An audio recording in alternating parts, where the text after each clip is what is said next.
What's up, new Era Sens listeners? This is Brennan, joined by my co-host Dave. We are extremely excited to be joined by no other than Hobie Baker nominee, Superman lookalike, and the guy who makes winning faceoffs look as easy as riding a bike, Shane Pinto. Come on, guys. Thanks for having me. How are you doing, Shane? I'm good. How are you guys? Yeah, good, man. Sorry that intro isn't quite as good as your play-by-play guy at North Dakota, but No, that was good. I love your UND guy. Your UND guy is great, man. Like I listened to I've watched a bunch of videos. Yeah, your arena guy is great. Yeah, he's electric. man, honestly, like his voice, like it could be on Audible or something. Like it's he's got it. He's got it. He deserves a show deal, I think. For sure. He's definitely showbound. Sorry, go ahead, man. Go. I was gonna say maybe you can bring him with you guys to Ottawa. Yeah, maybe. Yeah. So I really want to ask: is your pool game really as bad as JBD says it is? I don't know if you watched the episode or even just a little clip or anything, but like, as far as talking smack, it was very soft. He went very easy as far as talking smack. But at the same time, man, a lot of guys go around bragging they're really good at pool. So, all right. So, was he exaggerating, or are you really that bad? And I was I wasn't too good once I got into the pod, but towards the end, I was beating him most of the time, so I don't know what he's talking about. I don't know why he was chirping. He took a little bit of my money, but I won some of it back. So he's not too good at ping pong, though, so I got him in ping pong. We played a lot last year, and I always used to beat him, so I got him on that. You just felt bad for him, gave him the yeah, I had to give him the pool. Yeah. Guy needed something. Yeah. So Shane, I just want to kind of just getting started here. I love your story, man. Like I think everyone loves a good Hollywood story. And in terms of people or prospects coming to the NHL, I think yours is one of the better ones. So I guess like I'm curious, from what I understand, you grew up as a huge Phillies fan, wanted to play for the Phillies up until you're about 15 years old. And then you realized you wanted to give hockey a serious stab at it. So I respect the Phillies choice. I love Roy Halladay personally, or did. But I'm just curious if you could take us through what that decision looked like. And then what that path was like for you. So I just feel like at that point in your life, like it's later on than a lot of kids like start taking sports seriously, but it sounds like you just kind of had that Mamba mentality. And I'm curious, like what, how you did it and what kind of adversity you faced. Yeah, I think growing up, I was just playing a lot of baseball and football. I think I've said this story a lot, but yeah, I was just playing a lot of baseball and football, just playing all types of sports. And honestly, I think it's benefited me considering, I think in hockey, a lot of the guys are maybe not as athletic. And I think playing all those sports growing up, it kind of helped me out and having that athleticism. But, it's definitely different. I thought growing up, I was just always going to be a professional baseball or football player. But, I just kind of fell out of love with baseball and football. And this one tournament I was at when I was playing for New York Aviator, we had like this summer tournament, and South Kent Selects Academy, the prep school I went to, they saw me there, and I didn't know much of it at the time, how good of a school they were, but I looked it up and I did some research, and me and my parents sat down and we kind of realized that this could be something serious. And that summer I had a really good summer, probably the first one in the weight room for hockey related things, and got a skating coach, did some edge work and worked on my skills, and I went there and it kind of took off from there. I haven't looked back since. But yeah, it's definitely been a lot. Everything's come so fast. Each year's going by faster and faster. But I'm just trying to enjoy it as much as I can, because it definitely is fun. So you went to Selects and then you got drafted like pretty late to the USHL, right? Like, was it your first year being eligible, or was it where you passed over once? I mean, I guess that doesn't really matter, but Yeah. like a late pick made it like how was that like going in? Yeah.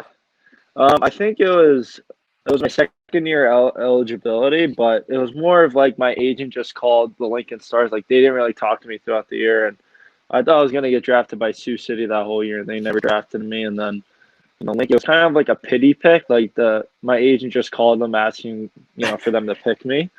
It was like I was the 330th player picked. But then I played my 18th year at selects, and then yes, I just worked really hard and I made the team the next year, and it's come all full circle. Honestly, it's been a crazy ride so far. It's really insane to think about, but I don't have too much time to think about it. I just got to keep getting better, obviously. So Shane, what's that? What do they call it in the NFL for the guy that's picked last, like Mr. Irrelevant or whatever? Yeah, Mr. Irrelevant. That's how I felt. So you're like Mr. Irrelevant of the USHL. Yeah, that's how I felt. So one of the biggest things that the Ottawa Senators have been searching for since the departure of Jason Spezza is like a solid number one center, and Ottawa's gone through the transitions with guys like Matt Duchene and stuff like that. And I mean, Kyle Turris did a pretty good job when he was around. He wasn't a number one center, but he held his own pretty well. I think among Sens fans, a lot of people believe, and I think even within the organization, a lot of people believe that Shane Pinto is that guy. And like you have just gotten better and better over the years. Is that something you kind of think you want to take a stab at right away next year? Like come to training camp, maybe start like on the second line or third line and quickly transition to that top line center guy, because you clearly have the skill, the ability. Like Brennan said in his intro, you make winning faceoffs look as easy as breathing, man. Like So I just want to know, like have you talked to Ottawa about kind of like plans for next year? Like what's on the plate for Pinto next year? Yeah, obviously, I think I just want to. I don't know what I'm doing yet next year. I still haven't made that decision. I got to see what how this year ends and everything's like the process. But obviously, when I get there, best, and if that is to be the number one center, that'd be awesome. Obviously, but I just want to contribute right when I get there. However, I can do that is, if it's by winning faceoffs or penalty killing, whatever I have to do, I'll do my best at it. But I think if I continue getting better the way I have, and hopefully keep that sharp incline of development, I think it's possible. You got to shoot high, and I'll continue to do that.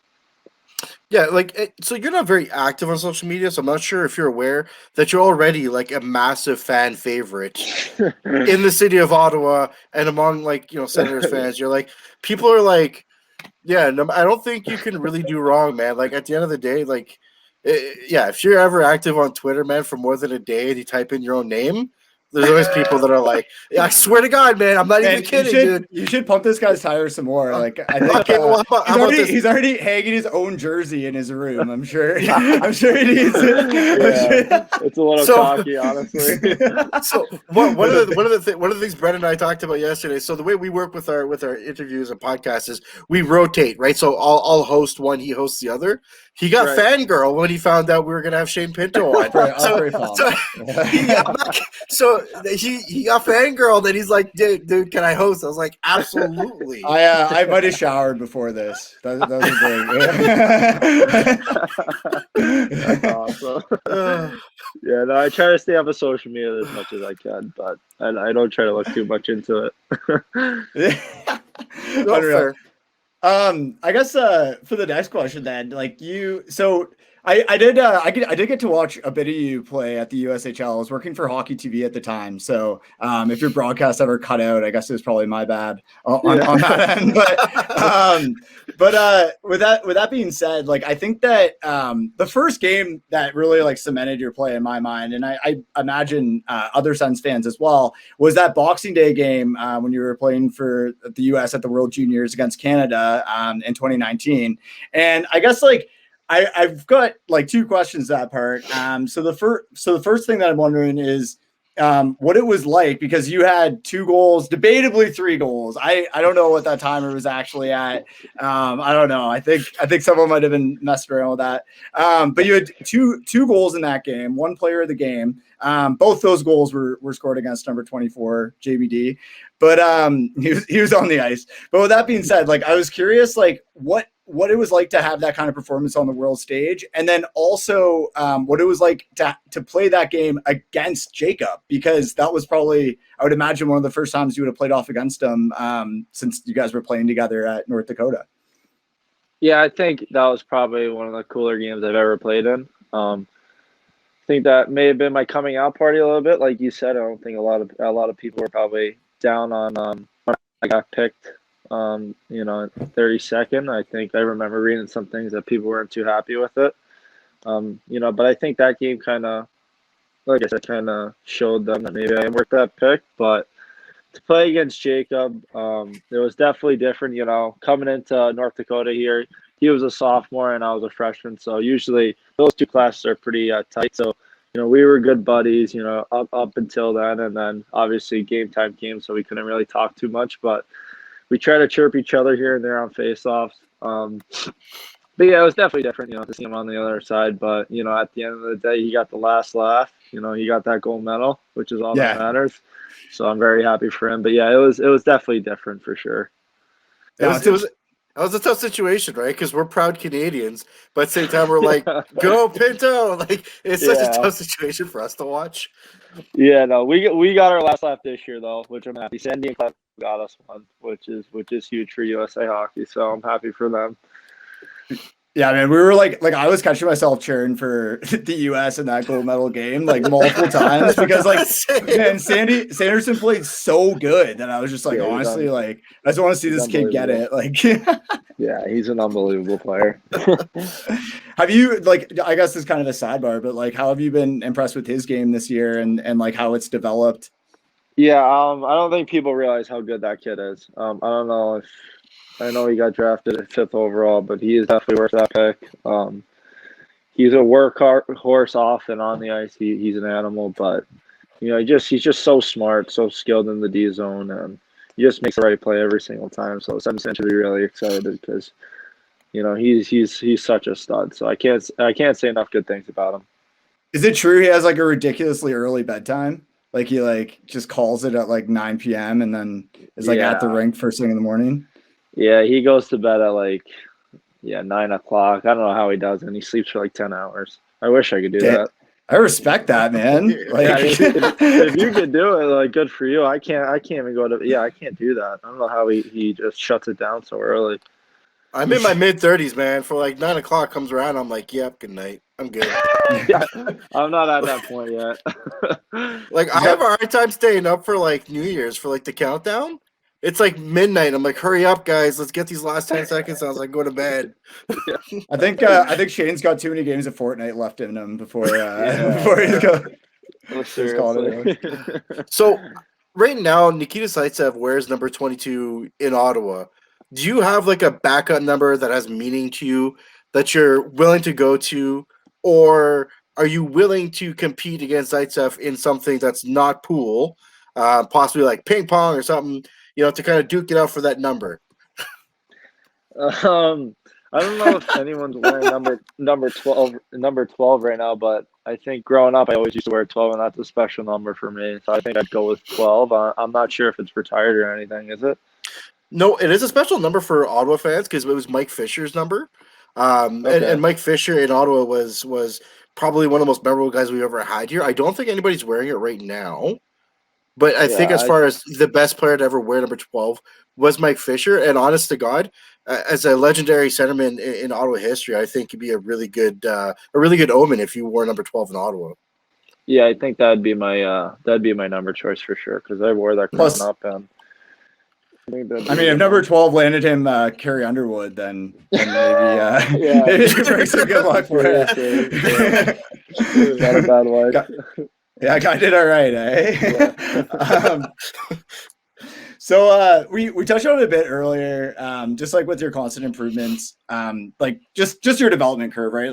I'm sure it's something that you hear a lot when people talk about your game. I know I'm not Bob McKenzie, but me and Derek, another writer for our website, did our rankings, prospect rankings earlier this year, and I had you pretty high up there, and the reason for it was just because you just continue to keep getting better. And the reason, so my question regarding that is it seems like every year you add another layer to your game. This year, it obviously the face-off circle has just been you've just dominated it. I've noticed I've at least I've noticed. I don't know if it's actually something you're working on, but it seems like that, like on the power play, you love shooting it from that circle, like kind of like the half circle there. You're lining it up. I'm just curious if there's like different like parts of your game that you kind of attack each year that you're like, you know what, if I can add this element, it'll just make me that much better of a player. And like, is that kind of your approach to things? Yeah, I think obviously every summer you kind of have a plan going into it, get bigger, stronger, faster. I think everyone says that, but for me, I always knew I had the hockey IQ part of the game down. I did a good job of just kind of anticipating things, but I never felt like the physical tools were ever there, these past couple of years. But I think this year they're kind of starting to, kind of show a little bit more. I definitely feel more confident skill wise.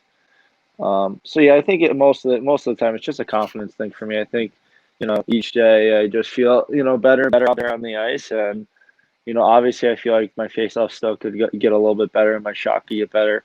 You're always improving. Like you can never settle for being, the same way you were yesterday. So that's my mindset, and I'll just continue to take that with me. Love it. Ross, you were into baseball and football obviously more growing up than you were in hockey, but you did play hockey at a young age, but you didn't start to really take it serious. So I think it was the age of 15, correct? Now, Yes. Okay, so we know the story, but what was the wow or this is cool moment where you're like, okay, I'm gonna do this seriously now? Like I know you said you kind of lost a passion for other sports, but was there something that like jumped out where you were like, all right, yeah, I'm gonna go to hockey now? I think I remember the Pittsburgh Penguins Stanley Cup run when I was about 16. It's when they went back to back their first year. I don't know. I watched every single one of their regular season games and every single one of their playoff games. I was so dialed into them, and I think that's when I really fell in love with the game. It was just weird. It was just like it was just like it was weird. It was just a snap of a finger, and I just loved the game. And that summer I was just like, oh God, I really wanna take this seriously. And I just wanted to play college hockey somewhere. Maybe juniors. To think that it'd be, at this point right now, it's pretty surreal, honestly. But like I said, I'm just taking it in stride and enjoying every day. So And things are just going to get more real for you, man. Like, yeah, like you literally went from 0 to 100 so fast. It's crazy. And yeah, I guess watching a guy like Sidney Crosby do his thing for so many years, and watching him go through the playoffs, it's hard to not fall in love with hockey, even for someone who's probably never watched it before. You watch a guy like that, man, and it's hard for you not to be like, holy crap, this is amazing. yeah. Uh, that being said, I want to see you play against Crosby. He's an enemy of Ottawa Senator fans, man. He's an enemy. We had Mark Methot on the show a few months ago, and I don't know if you ever saw the video of like Mark Methot's finger getting chopped by Crosby. Like, dang, they're still not friends. They have not made up for it yet. Sad. Really.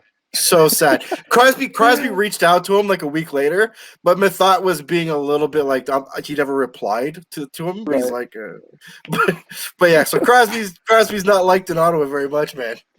No, So- especially after that series when I think Kunitz scored in Game 7 or something. Oh man, Uh, bringing back PTSD here. Why are you Yeah. opening up that wound? Why do you open that wound? Shane, so for like, okay, so for baseball, you're a Phillies fan, and then Right. for football, are you a Jets fan? Yeah, I'm a Jet fan. Man, so how did you feel after they beat LA this year and Trevor Lawrence is looking like he's going to Jacksonville? Yeah, at first, I'm not gonna lie, I was pretty upset, but I think honestly, I think Sam Darnold's our quarterback. I know a lot of people, don't give him enough praise. You have to realize like he has no weapons around him. Yeah. He has no one around him. I think he's a good enough quarterback. I think we have to have a good draft, obviously, this year if we have a chance in the next couple. It's going to take a while. It is what it is. But I think Darnold's our guy still, but I don't know. They may draft this kid from BYU, this Zach Wilson. Yeah. What's your thoughts on the Bills? I love that, like, especially for Bills Mafia fans. Let's go. They're the best fans in the NFL. I think it's awesome that they're good. Yeah. They just got to get a better Right. defense. Well, not a better defense, a better running game.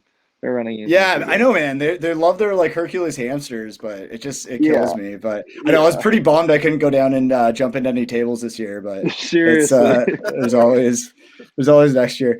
Yep. Yeah, and I think if the O line can improve in New York, then Darnold might stand a chance. But 100%. unreal. So yeah, I guess like with that being said, I've got some more kind of fun questions for you now. So this one here, I did some digging on your Twitter, and Okay. I noticed that you're a pretty big Lil Uzi Vert guy. Yeah, I got the flag up right there. Is that? Oh man, I mean, Yeah. I don't blame you. The guy doesn't. Yeah, But I 100%. got so I want to know, like, as a kinesiology major, what your opinion is of him installing a $24 million diamond in his forehead, and if you respect it, if you respect the. I don't know if I respect that, honestly. That's a lot of money. Right? $24 million to put something in your head. I don't know if it's worth it, but he's a different kind of person for sure. But I just vibe with his music. I love it. I don't know why, but yeah, I don't agree with the $24 million stone in your head. I don't know what he's doing with that. So my question on that too is also great choice. I love Lil Uzi Vert, Yeah, but he's awesome. But my question on that is if all of the North Dakota Sens bought one thing that was $24 million, what would it be? Like each of them, yourself included. I would what would I do with that? I would try to maybe buy my own golf course. I don't know how much that is. That's But not a bad call. I think having your own golf course would be pretty sick. Jacob, he's a pretty mellow guy. He's not too flashy or anything, Jacob. I don't know what he would buy, honestly. I don't. Maybe a ranch or Yeah. He just wants to be out in the country and chill. I think maybe some land. Sanderson, he's a little flashy. I can see him buying some cars and stuff. Yeah, maybe some watches. He'd spend that 24 million real quick. And then Clevin, he's like Jacob. He's like a farmer boy. He's not too flashy either. So I think you just keep it simple. Go buy some land and just enjoy himself that way. Just a nice tractor. Just Yeah. He just wants to chill. Unreal. So one of the things that we asked JBD is if he had any dirt on any future Ottawa Senators prospects to play at UND, and obviously we asked him stuff like, does Pinto play Barbie Girl or something pregame? Do you have anything weird or anything crazy on any future Senators that you can share with us? Any crazy stuff? I could or say funny.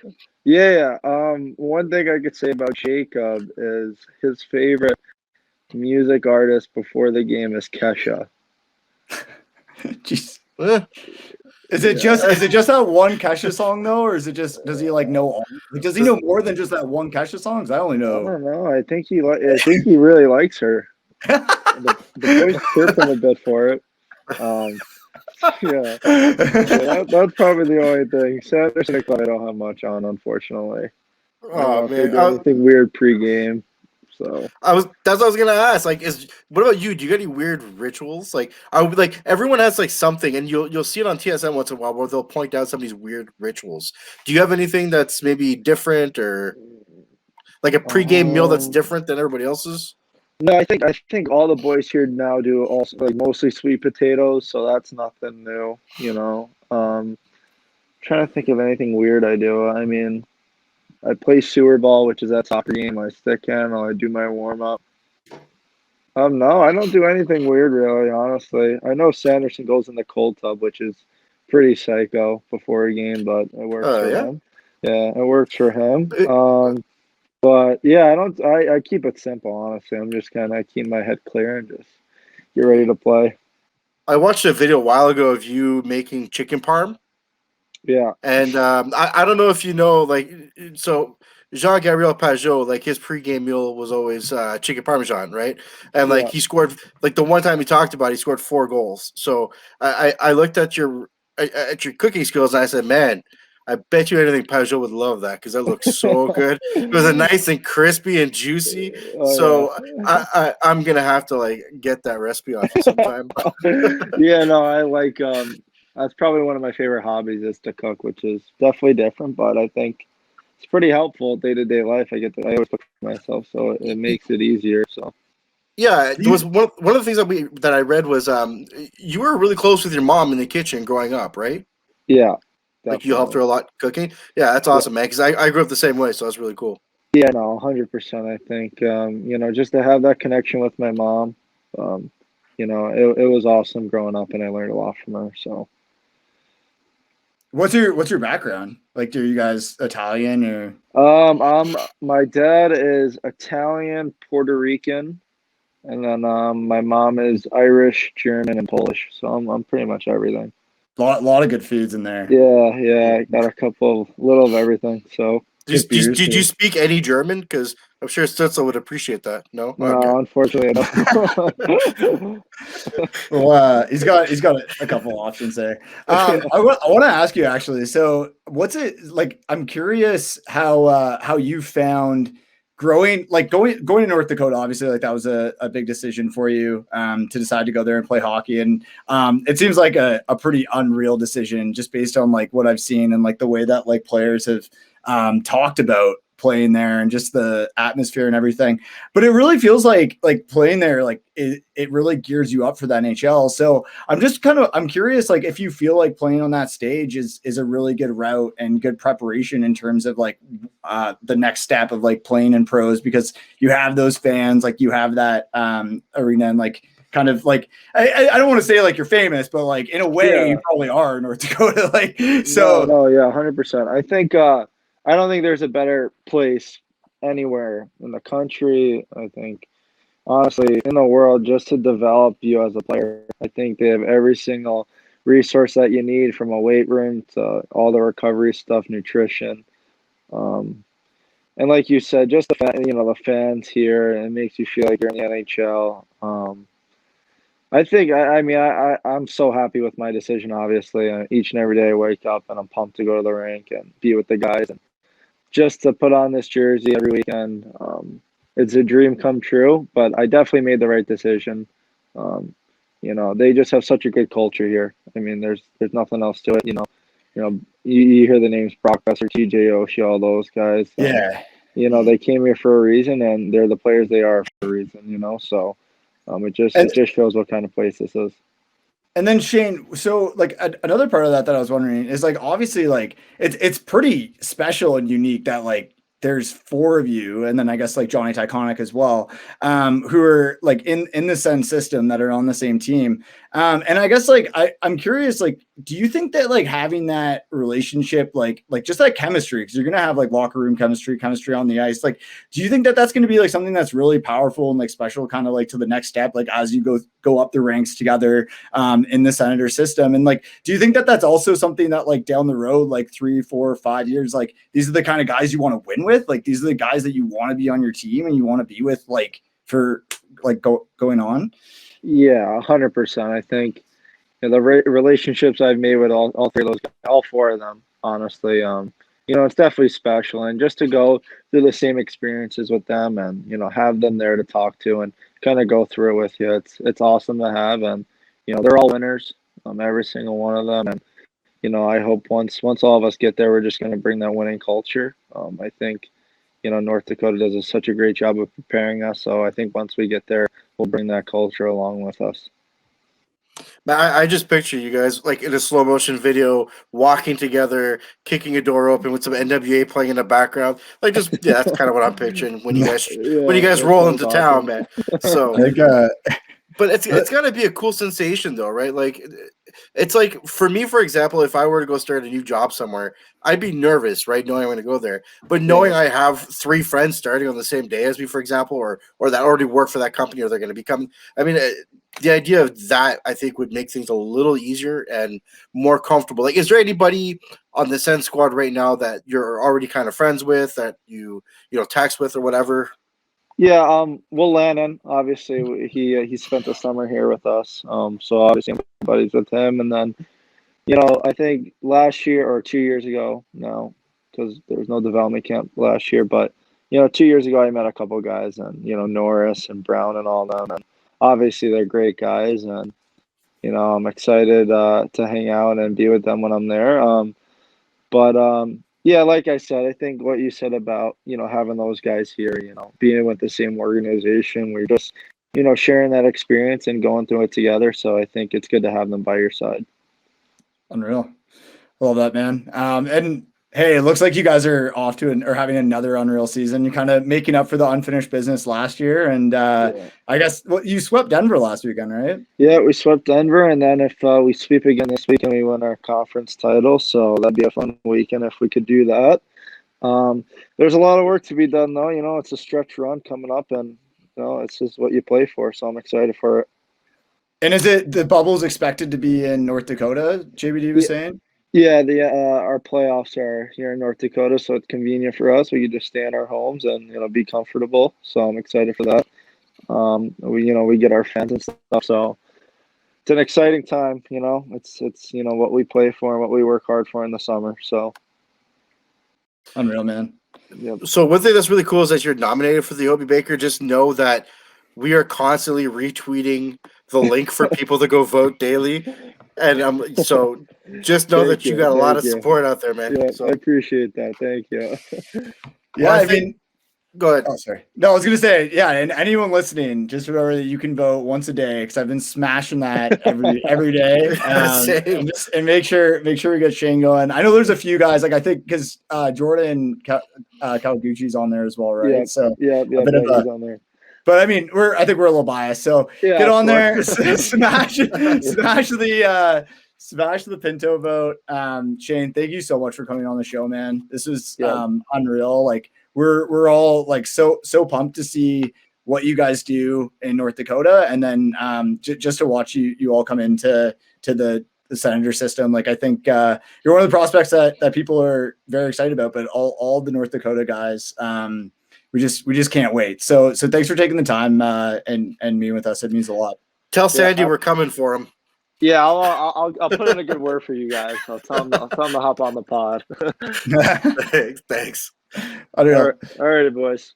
It's good talking. Right, take care, Shane. Thank you. Cheers, man. Thank you. All right, there's our interview with Shane Pinto. I hope everyone enjoyed. If you did, and you want to see more Sens content, feel free to hit that subscribe button. Take care. Cheers, boys.